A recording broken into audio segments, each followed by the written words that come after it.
شرپسندوں کا آزاد کشمیر کے امن سے کھلواڑ، مذاکرات کے باوجود مظاہرین کا سڑکوں پر مارچ، رکاوٹیں کھڑی کر دی، ٹریفک کا نظام درہم برہم، بلوائیوں کے پولیس افسران کے گھروں پر حملے، گاڑیاں اور سرکاری املاک نظر آتش کر دی۔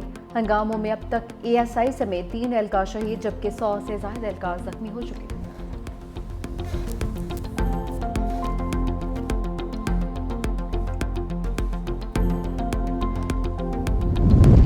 پرامن احتجاج ہر کسی کا حق ہے، قانون ہاتھ میں لینے کی اجازت نہیں دی جائے گی، وزیر داخلہ محسن نقوی کی وارننگ۔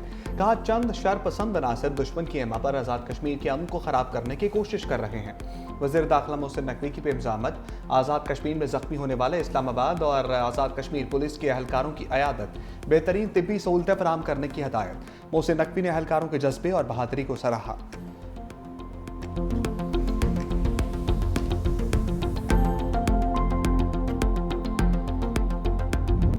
اسلام آباد پولیس سے اسلام آباد پریس کلب پر ٹوٹ پڑی، اہلکاروں کا صحافیوں پر تشدد، کلب کے اندر توڑ پھوڑ، پریس کلب کی کیفیٹیریا سے صحافیوں کو ڈنڈے مار کر باہر نکالا، کشمیریوں کے احتجاج کی کوریج کرنے والے صحافیوں پر تشدد، صحافتی تنظیموں نے پریس کلب پر حملہ دہشت گردی قرار دیا، CPNE PFUJ اور ایمن کی شدید مذمت، ملوث افراد کے خلاف فوری کارروائی کا مطالبہ۔ اعلامیے میں کہا کہ اظہار رائے کی آزادی طلب کرنے کے لیے حربے استعمال کیے جا رہے ہیں، ٹیکہ ایکٹ کی آڑ میں حکومتی ناقدین کو دبانے کی کوشش کی جا رہی ہے۔ آج یوم سیاہ کا اعلان، تمام پریس کلب پر سیاہ پرچم لہرائے جائیں گے۔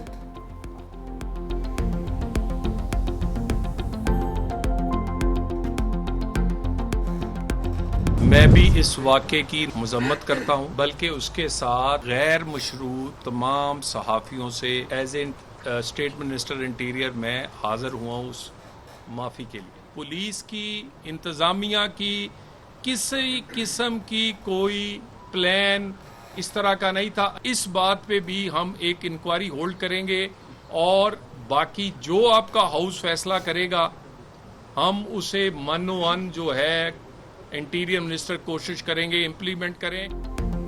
وزیر مملکت طلال چودھری نے پولیس کے رویے پر غیر مشروط معافی مانگ لی، کہا IG اسلام آباد کو متعلقہ اہلکاروں کے خلاف کارروائی کی ہدایت کی ہے۔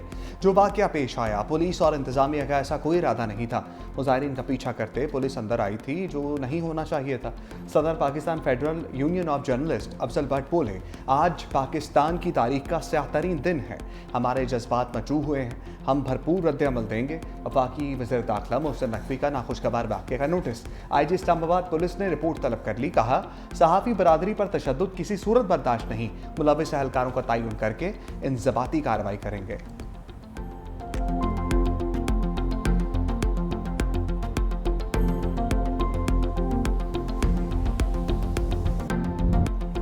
گلوبل سموتھ فلوٹیلا صہیونی بربریت کے آگے چٹان بن گیا، صفاق اسرائیلی فوج کا امدادی قافلے پر حملہ، مرکزی کشتی سے گریٹا تھنبرگ سمیت 200 سے زائد افراد کو حراست میں لے لیا۔ پاکستان کے سابق سینیٹر مشتاق احمد بھی حراست میں لیے جانے والے افراد میں شامل۔ اسرائیلی حملے کے باوجود فلوٹیلا کا سفر رواں دواں، قافلے میں شامل کشتیوں کی تعداد 40 سے کم ہو کر 30 رہ گئی۔ فلوٹیلا غزہ سے صرف 45 نوٹیکل میل دوری پر، فلوٹیلا کے اوپر اسرائیلی ڈرونز کی پروازیں جاری۔ سموتھ فلوٹیلا انتظامیہ کے مطابق صہیونی فوجی کشتیوں پر سوار ہو گئے، جہازوں پر نصب کیمروں کو بند کر دیا۔ صفاق اسرائیلی بحریہ نے قافلے کی مرکزی کشتی کو ٹکر ماری، دوسری کشتیوں کو واٹر کیننز سے نشانہ بنایا۔ اسرائیلی فوجیوں نے مرکزی کشتی میں داخل ہو کر گرفتاریاں کی۔ اسرائیلی وزارت خارجہ کا کہنا ہے گلوبل سموتھ فلوٹیلا کے مسافروں کو یورپ ڈی پورٹ کیا جائے گا۔ سموتھ فلوٹیلا کو بحفاظت روک لیا ہے، گرفتار افراد کو اسرائیلی بندرگاہ پہنچایا جا رہا ہے۔ صدر اور وزیر اعظم کی گلوبل سموتھ فلوٹیلا پر اسرائیلی حملے کی شدید مذمت، فلوٹیلا سے گرفتار افراد کی فوری رہائی کا مطالبہ۔